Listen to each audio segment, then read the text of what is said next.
Have you ever wondered, if you were born more than 3,000 years ago on the banks of the legendary Nile River, could you have survived for more than a week? The Nile, a river stretching over 6,600 kilometers, was not just the lifeblood that nourished ancient Egypt, but also a fragile border between life and death. During the flood season, the rising waters and fertile silt turned the lands on both banks into a farmer's paradise. But when night fell, or when your foot accidentally strayed, that same river became a deadly trap. The incessant croaking of frogs, the endless chorus of insects rising like a symphony. In the distance, the moonlight cast a dim shimmer on the sparkling water. People in the riverside villages huddled inside their clay houses, a faint oil lamp flickering, their ears always strained to listen. For they knew that any unusual sound could be the sign of an uninvited guest, a bloodthirsty predator. The Nile River was not only a place for farmers to sow their seeds, a source of drinking water, and a trade route for small wooden boats. It was also the domain of Africa's most ferocious creatures. For the inhabitants of ancient Egypt, existence here was nothing short of a gamble. Imagine, you are carrying a clay pot to the river's edge to fetch water. The sky is still dim, and a white mist covers the ground. Each step sinks into the cold mud. The only sound in your ears is your own heartbeat. You bend down to scoop the water, and in that very moment, the surface ripples gently. Is it just a fish, or is something else lurking right beneath your feet? The ancient Egyptians believed their lives were tied to the grace of the gods. But even the deities could not always protect them from the dangers that lurked in the darkness. Children were taught unwritten rules from birth. Don't go near the reed beds at night, don't let your hand trail in the water from a boat, and always check your sandals before putting them on. A small mistake, a moment's hesitation, could cost a life. Many inscriptions left on rock faces tell that even the mighty pharaohs had to be wary of the brutal nature. Royalty could command man, but it could not impose its laws on the beasts of the river. It is here, amidst sacred beauty and sudden death, that a question echoes throughout history. Can humanity truly survive against nature? Or are we merely the lucky ones who escape death each day? Our story begins here, on the banks of the Nile. And among the lurking perils, there was one creature whose name was whispered in fear by children and adults alike. The Nile crocodile, the cold-blooded predator, the ghost beneath the water, the embodiment of sudden death.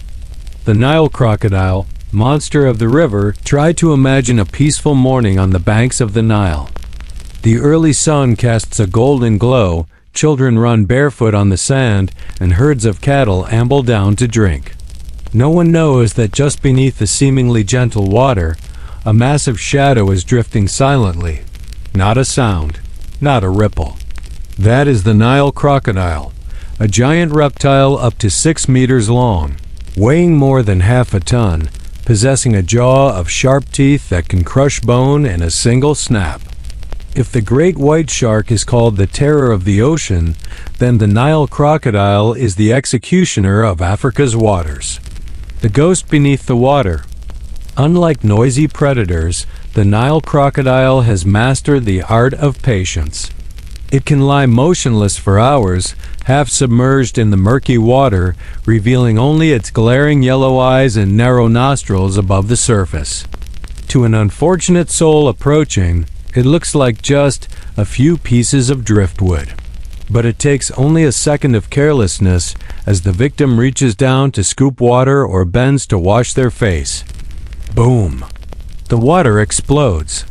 A terrifyingly powerful swing of its tail, followed by a lightning-fast snap of its jaws. People often don't even have time to scream. The body is dragged down, the water churns, and then silence. All that remains on the surface are a few spreading crimson stains. The residents along the Nile had witnessed such deaths for thousands of years. A mother who went to fetch water and never returned. A child playing by the bank, leaving behind only a small pair of sandals. To a crocodile, Humans were no different from the antelope or buffalo it hunted every day. The art of cruelty. The Nile crocodile doesn't kill to eat immediately. It drags its prey under, spinning its body in the infamous death roll, a mortal spiral that tears muscle and breaks bones. The victim has no chance to fight back. Once exhausted, the corpse is hidden under reed roots or wedged among submerged trees, left to soften and decompose before the crocodile returns to feast. Imagine, you are paddling a canoe. The water is as still as glass. Suddenly, the boat shakes violently, water splashing everywhere. A huge head emerges, its white teeth locking onto the edge of the canoe. If you don't leap to safety in time, the boat shatters in seconds and you are pulled down to the riverbed, a place where the light never reaches. It is no coincidence that Roman soldiers, upon entering Egypt, once recorded, "Death here comes not from the spear, but from the silence beneath the water." The crocodile and the god Sobek. This terrifying fear became so deeply ingrained in the ancient Egyptian psyche that they deified the crocodile. Sobek, the god with a crocodile's head and a man's body, who ruled over the power and fertility of the Nile. They believed Sobek both granted life and brought death. In the region of Crocodilopolis, modern-day Fayum, crocodiles were worshipped, even mummified like pharaohs. In temples, sacred crocodiles were kept in pools, adorned with gold jewelry on their backs and fed fresh meat, all to pray for protection. But think about it, to worship a monster that kills your own kind is not just about respect. It is terror cloaked in the guise of religion. The Egyptians worshipped Sobek not out of love, but because they wanted to survive. The sudden attacks. One dark night, the dim moonlight reflects on the river's surface. A fisherman casts his net, his eyes fixed on the water. Suddenly, from nowhere, a powerful blow capsizes his boat. The man thrashes in desperation. Then, silence. When the net is recovered the next morning, only tattered pieces of cloth and dark bloodstains cling to the ropes. Folktales tell of cunning old crocodiles that would ambush. Familiar riverbank spots where women often came to do laundry or fetch water. To them, humans became regular prey, more predictable and easier to ambush than any wild animal. When fear became unwritten law, no one dared go to the river alone. Children were warned, if you see the water ripple, run immediately. Boats had to be tied securely, as a single ram could make an entire crew disappear in an instant. It was said that even the Pharaoh's soldiers, when crossing the river, carried not only spears and shields, but also prayers. The Nile crocodile was not just a creature. It was a collective nightmare, a fear passed down through generations, and proof that nature here would never bow to man. When you walked along the Nile, danger was right before your eyes. But even more terrifying were the threats hidden in the darkness of your own home. A silent guest, slithering through a crack in the door, raising its hooded head, and with just one strike, you wouldn't even have time to scream. These were the cobra and the scorpion, the assassins in the shadows. Cobras and scorpions. Death in the shadows. If the Nile crocodile spread terror at the riverbank, the cobra and the scorpion sowed death in the places that seemed safest, your own home. During the day, the Egyptian sun scorched the golden sand, and the scarce shade was a perfect refuge for venomous reptiles and insects. At night, as the temperature dropped, snakes and scorpions began to crawl out to hunt. They slipped through cracks in the door, hid inside sandals, lurked behind water jars, or simply lay still in a dark corner of the mud brick house. The slightest sound could make a whole family hold their breath, because everyone knew a sudden bite could take a life in just a few minutes. When a snake enters the house, imagine, night has fallen and the room is lit only by a flickering oil lamp. A man has just laid a mat on the floor when he suddenly freezes.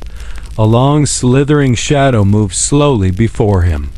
Its head rises, its neck flares into a hood, and its eyes gleam like two embers. The Egyptian cobra, over 2 meters long, with venom potent enough to kill a grown man in less than an hour. A single spit of venom could travel nearly 2 meters, enough to blind a victim if it hit their eyes. Facing it, a human was as good as unarmed.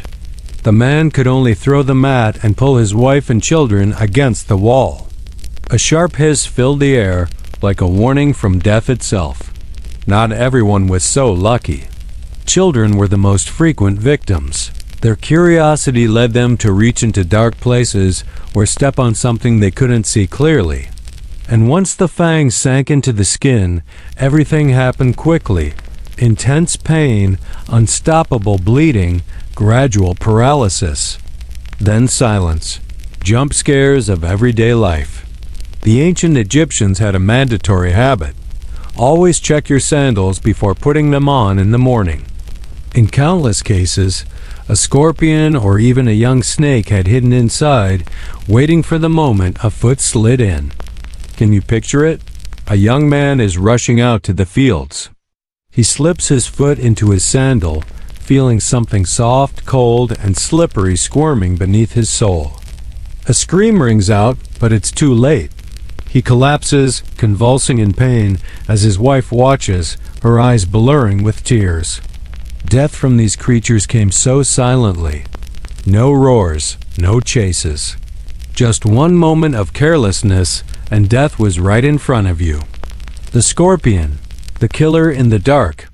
Egypt is home to over 30 species of scorpions, among which the deathstalker is one of the most venomous in the world.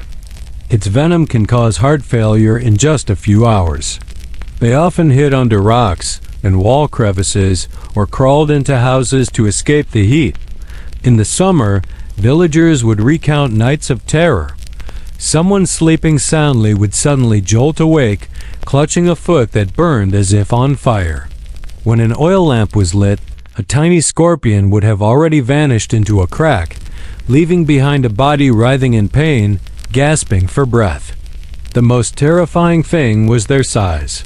A scorpion might be only a few centimeters long, but its sting could make the body tremble, break out in a cold sweat, and send the heart racing. In a world without anti-venom, all people could do was pray. When fear became religion, it was because of this danger that the ancient Egyptians embedded the images of snakes and scorpions into their mythology. The goddess Wadjet, the protective symbol of Lower Egypt, was often depicted as a cobra rearing up on the pharaohs' crowns. They believed Wadjet would spit poison at enemies, protecting the king and the land. The goddess Serket was associated with the scorpion. She was both a bringer of death and a healer of venomous wounds. In funerary texts, Serket was invoked to guide souls through the afterlife, protecting them from punishment. Worship here was not just faith. It was a reflection of fear. When humans could not conquer a threat, they were forced to deify their fear so that, at least in their prayers, they could feel a sense of protection. Death in the fields. One afternoon, a farmer harvests grain under the blazing sun, sweat dripping onto the fields. He bends down, his hand brushing against a thicket. Suddenly, a dark shape lunges out, its fangs sinking deep into his arm. He screams and collapses in the field as his friends drag him into the shade. The venom spreads quickly, his vision blurs, his breathing becomes ragged. They had no medicine, no hospitals. All that was left were faint prayers. That was the reality for thousands of people living along the Nile in ancient times. They could master nature with pyramids and magnificent monuments. But in daily life, a single small snake or scorpion was enough to plunge a family into mourning. The silent death. What made cobras and scorpions so frightening was not just their venom, but their silence. They didn't roar like lions or bellow like crocodiles. They came in the darkness, struck quietly, and vanished quietly. By the time you realized what had happened, it was already too late. That is why, from thousands of years ago, the warnings still echo. Never sleep on the ground without a mat. Never put on sandals without checking them first. Never put your hand into a dark place, because death was always hiding in the familiar shadows. Crocodiles, snakes, scorpions, these creatures sowed fear by day and by night. But there were others, larger and more brutal, that appeared when the sun set and made entire villages tremble. These were the wild dogs, hyenas, and lions, the night hunters. Wild dogs, hyenas, and lions, the night hunters. By day, humans might face crocodiles, snakes, and scorpions. But when night fell, a different kind of terror descended. For in the darkness, there were hunters with keen hearing, incredible speed, and far greater ferocity. They didn't need to ambush from the water, nor did they wait for a moment of carelessness. They came in packs, with eyes that glowed in the night and howls that chilled the bone. Wild dogs, hyenas, lions, three predators that turned the Egyptian night into an invisible battlefield, where humans were merely trembling prey in their fragile mud brick homes. A howl that tears the night apart. Imagine, in a small village by the river, the cooking fires have died out, and only the moonlight illuminates the sandy ground. The entire village is asleep. Suddenly, a long, mournful howl echoes from the distance. It's the rallying cry of the African wild dog pack. These packs can number in the dozens. They are not large individually, but their strength lies in their numbers and perfect coordination. Once they've chosen a target, they never give up. They charge straight into the livestock pens, tearing at cattle, goats, and sheep. Cries of alarm ring out, and the whole village awakens, but no one dares to step outside. Because they all know, if you confront a pack of wild dogs in the dark, you will become the next prey. The hyena, the laughter of death. Even more terrifying is the savage laughter of the hyena. That sound echoes through the dark night, a long distorted call that sends a chill down the spine of anyone who hears it. The ancient Egyptians believed it was the sound of cursed souls wandering the desert sands. But hyenas don't just spread horror with their calls. Their jaws have a bite force stronger than a lion's, enough to crush a leg bone in an instant. When they arrive in a pack, they attack not only livestock but humans as well. A folk tale tells of a dark night when a clan of hyenas silently approached a sleeping village. Their laughter echoed from all directions. By the time the people awoke, the village was in chaos. The doors of the mud brick houses were torn down, people fled in panic, and children disappeared in the mayhem. It's no accident that the image of the hyena is linked with curses and darkness. To the Egyptian villagers, they were the phantoms of the night, come to test humanity's will to survive. The lion, the king of the night. If wild dogs sowed panic and hyenas instilled haunting fear, then the lion was the embodiment of absolute power. You can imagine it. Under a bright moon, a long roar rumbles from the distance, shaking the very air. This is not the sound of a small animal. It is the declaration of the ruler. A full-grown male lion can weigh over 180 kilograms with the strength to take down a wild buffalo. For the people along the Nile, when they heard that roar, they knew death had drawn near. Nothing was safe. Livestock pens were ripped apart. The watchman was struck down in an instant. The lion didn't need to hunt a goat, it wanted to hunt man himself. In the night, its blazing yellow eyes gleamed, moving like a giant shadow. Survivors recounted that the sound of its heavy paws on the sand could make a person's heart stop. And when it charged, all the village could do was pray. When humans could only flee, the mud brick houses were not fortresses. Doors made of thin wood or reeds could not stop sharp teeth and claws. When the beasts came, the villagers had only one option: huddle in the darkest corner, remain silent, and hope they would pass by. Children were held tightly by their mothers, their mouths covered to stifle their cries. The men gripped their spears, but their hands trembled. No one dared to go outside, because they knew one pounce, one bite, and it would all be over. For the ancient Egyptians, night was not a time for rest. It was a silent battle for survival, where a single sound could determine life or death. Mythology and fear. The ancient Egyptians incorporated the lion into their mythology. They worshipped the goddess Sekhmet, who had the head of a lioness and the body of a woman, symbolizing both destruction and protection. Sekhmet was called the devourer of enemies, the incarnation of the sun god Ra's fury. This shows that even in their beliefs, people could not escape the shadow of fear. They deified the predators, not out of love, but because they needed a reason to believe they still had a chance to survive. A night of terror. Try to put yourself in that scene. You are sitting in a small house, and outside, dogs are howling, hyenas are laughing, and lions are roaring. The door trembles violently, and sand trickles down from the ceiling. Outside, the sounds of livestock being torn apart and screams of terror mix with the growls and snarls. All you can do is hold your loved ones close, breathe as quietly as possible, your heart pounding as if it will burst from your chest.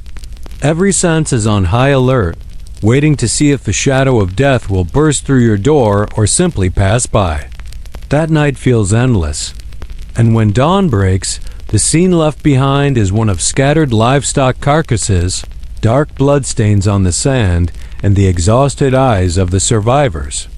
If at night, lions and hyenas sowed fear with tooth and claw, there were other creatures smaller, quieter, that claimed just as many lives.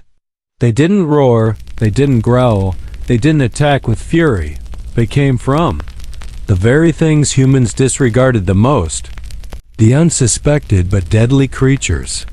When people think of ancient Egypt, they often recall giant crocodiles, roaring lions, or cobras with their threatening hoods.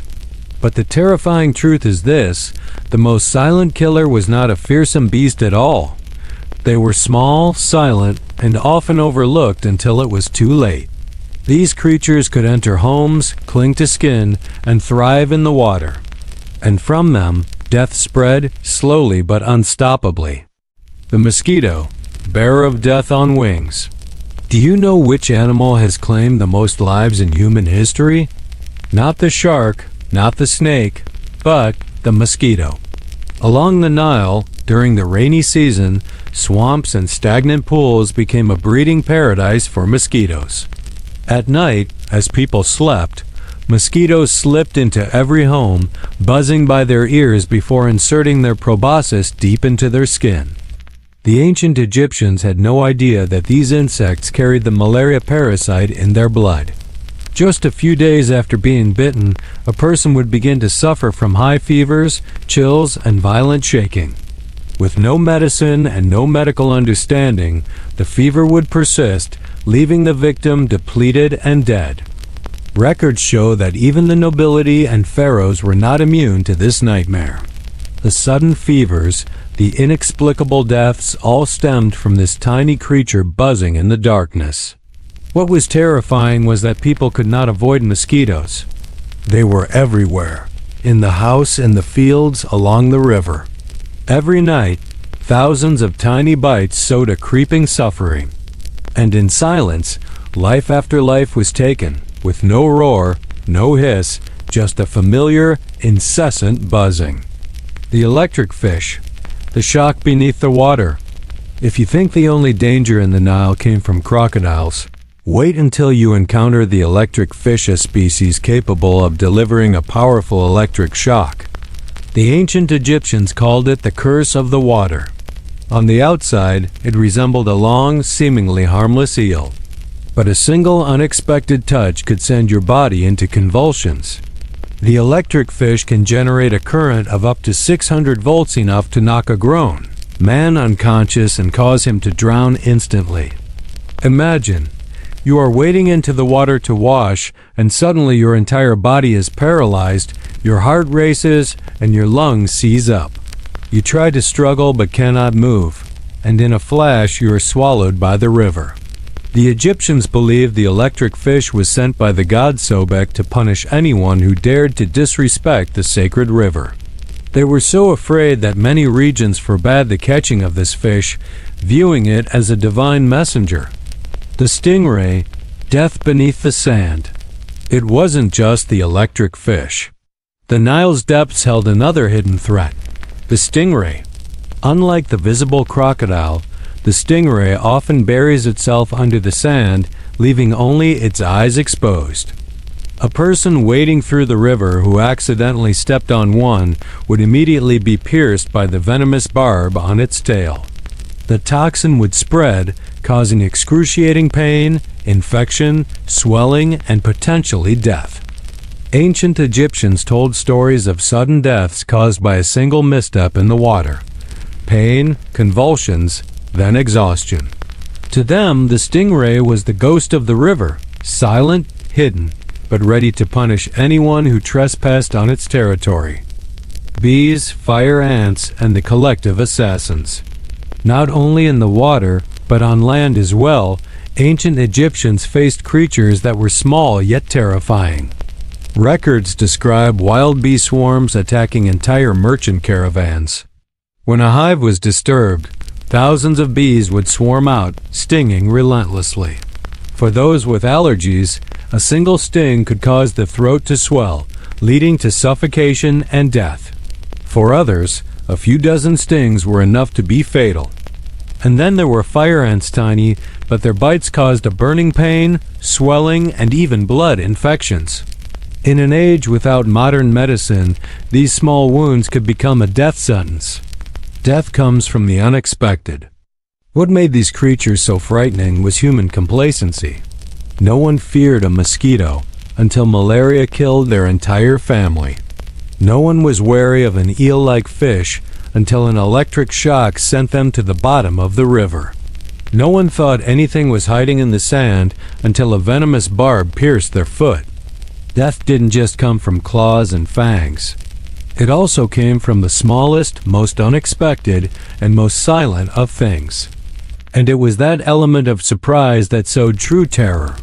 A crocodile, a snake, a lion, you could hear them, see their shadow, and run. But with a mosquito, an electric fish, or a stingray, you never knew death was coming.